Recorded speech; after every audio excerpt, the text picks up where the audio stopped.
കരുണയുള്ള ദൈവമേ, നിന്റെ വാതിലിൽ ഞങ്ങളുടെ അപേക്ഷയുടെ സ്വരം കൊന്നു.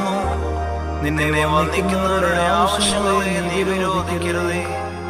ദൈവമേ, ഞങ്ങളുടെ ബലഹീനതയുടെ സഹായത്തിന് നിന്നെ ഞങ്ങൾ വിളിക്കുന്നു. നല്ലവനെ, ഞങ്ങളുടെ അപേക്ഷയുടെ സ്വരം കേട്ട് നിന്റെ കരുണയാൽ ഞങ്ങളുടെ യാതനകൾ നൽകുമോ.